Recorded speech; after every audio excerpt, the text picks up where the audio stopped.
Desejo saudar aos ouvintes com a paz do nosso Senhor e Salvador Jesus Cristo.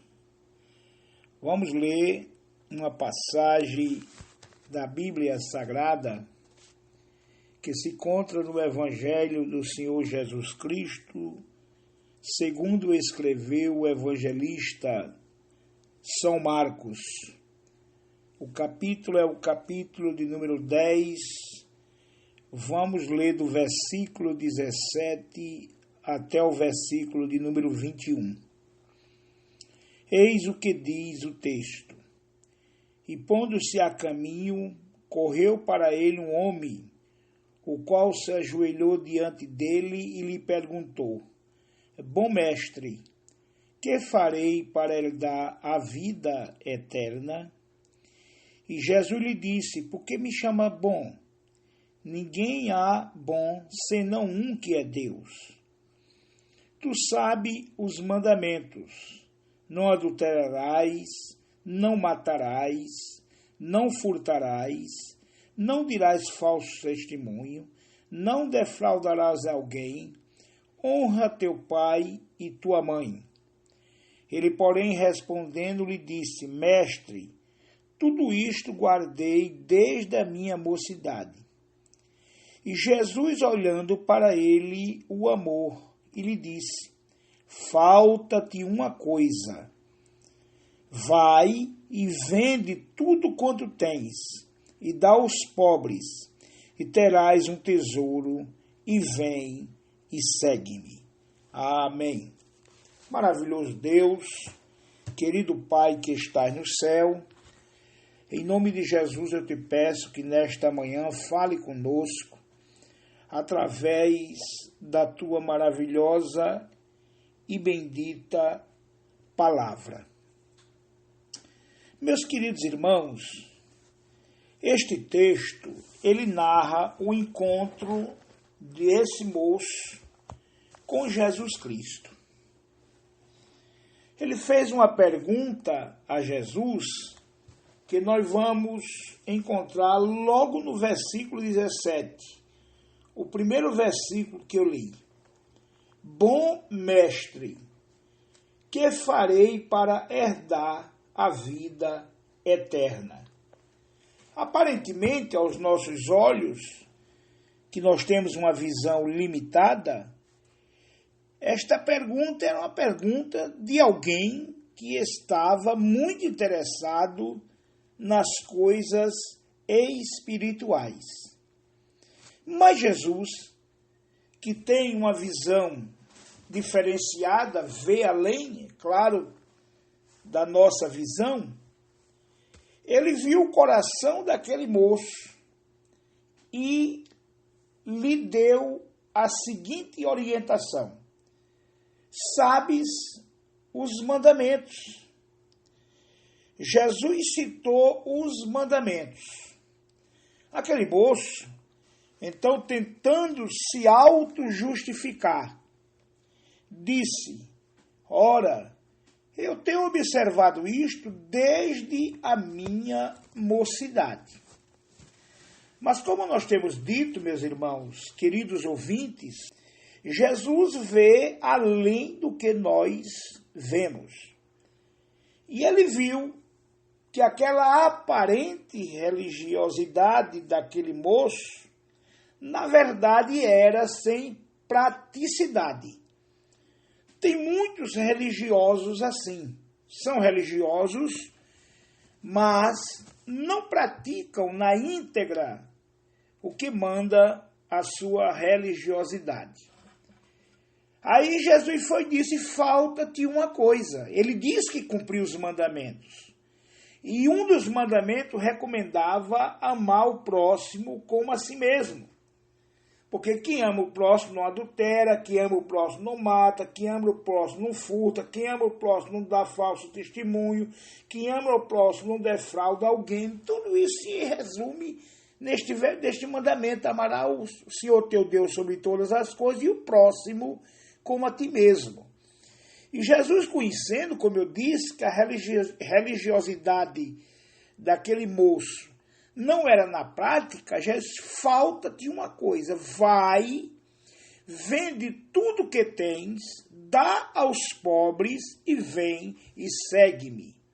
É claro, meus irmãos e meus amigos, que Jesus não estava ali fundando, instaurando uma doutrina das pessoas darem os seus bens aos pobres todos e ficar sem nada. É porque Jesus conhecia o coração daquele moço. Jesus sabia que a religiosidade daquele moço, na verdade, ela não era vivenciada na prática. E como eu disse, assim tem muitos religiosos que não vivem a sua religiosidade na prática. É aí onde entendemos a orientação de Tiago, quando Tiago diz, mostra-me a tua fé, e eu mostrarei a minha fé pelas minhas obras. Ou seja, religiosidade é para aparecer pelas nossas práticas.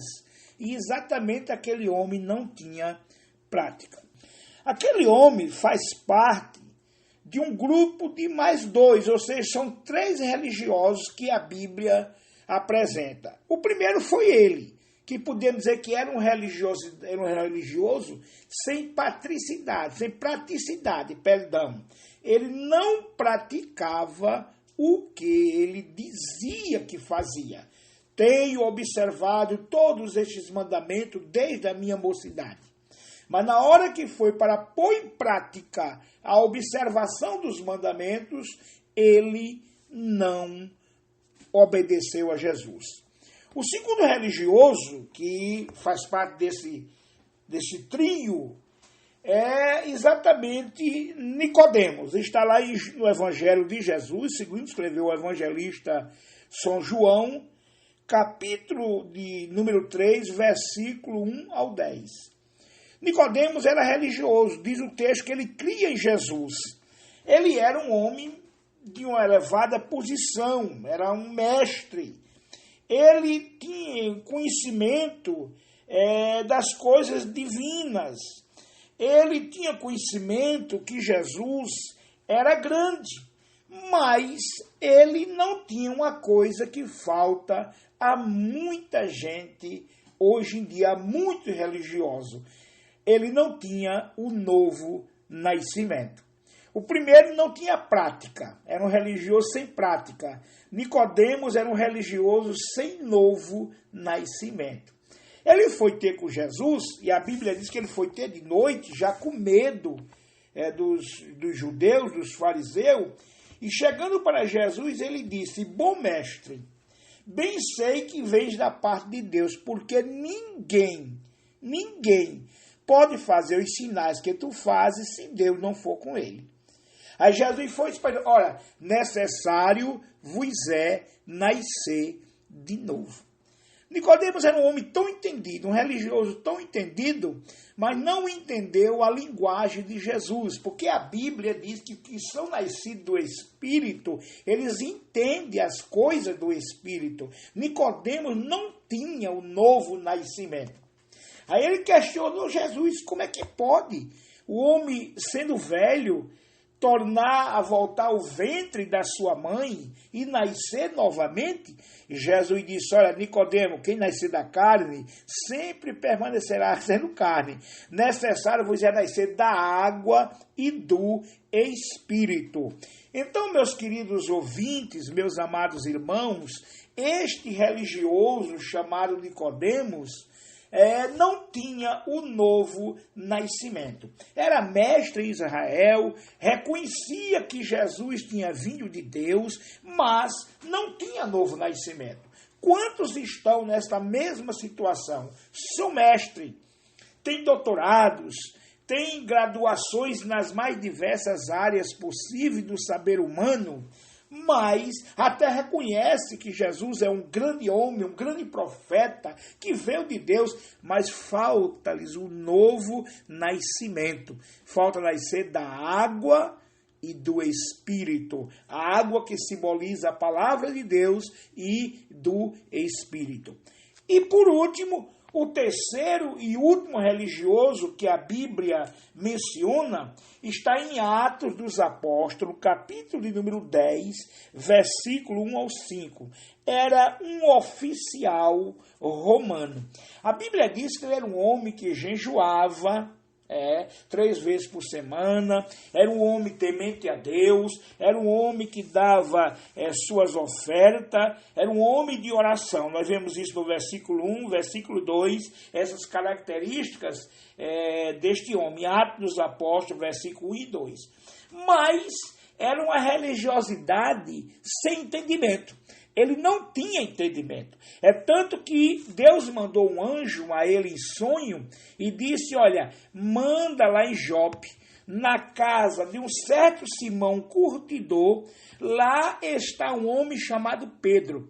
Manda chamar ele e ele vai te dizer o que tu deves fazer. Um homem que era de oração, um homem que jejuava, um homem que era temente a Deus, mas ele era religioso sem entendimento. Quantos não estão nesta situação? São religiosos, mas não têm entendimento da verdadeira religiosidade. À medida que Pedro chegou na casa de Cornélio, que lhe expôs o evangelho, que Cornélio passou a ter entendimento das coisas de Deus, o Espírito Santo desceu e batizou ali toda a família de Cornélio e todos que estavam reunidos naquele lugar, naquele dia. Então, terminando esta reflexão, ao jovem rico faltava desprender-se das coisas materiais e passar a ser religioso com vivência, com prática, praticar o que ele dizia que obedecia. A Nicodemos havia necessidade de nascer de novo. Era um mestre, era um religioso sem o novo nascimento. E ao oficial romano havia necessidade de ter entendimento da sua religiosidade. E você, meu amigo, o que é que te falta?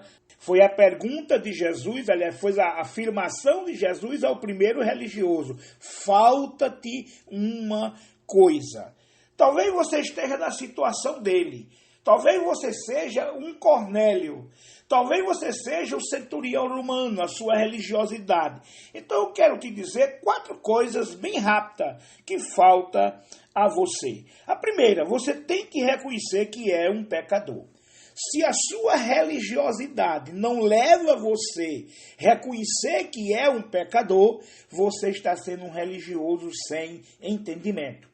Porque a Bíblia diz que todos pecaram e destituídos estão da glória de Deus. A segunda coisa que a sua religião tem que levar você é reconhecer que você não pode redimir-se a si mesmo. Você não pode fazer nada para redimir a sua alma, para você sair dessa situação de pecador destituído diante de Deus. A terceira coisa que você tem que fazer é reconhecer que Deus proveu o meio, e o meio é Jesus Cristo. A Bíblia diz que quando Jesus provou o vinagre lá na cruz do Calvário, está escrito em João 19:30, ele disse, Pai, está consumado. Com esta frase, que no grego é telestai, Jesus quis dizer que também pode ser traduzido como totalmente pago. Esta frase, a palavra consumado no grego é telestai, que pode ser traduzido como totalmente pago. Ali Deus pagou. Se a sua religiosidade não ensina isso, ou você está igual o jovem, sem vivência, ou você está igual a Cornélio, sem novo nascimento, ou você está igual ao centurião romano, sem entendimento. Jesus pagou o preço, telestai, pago está, é o que quer dizer. E por último, você tem que aceitar Jesus Cristo como seu salvador pessoal.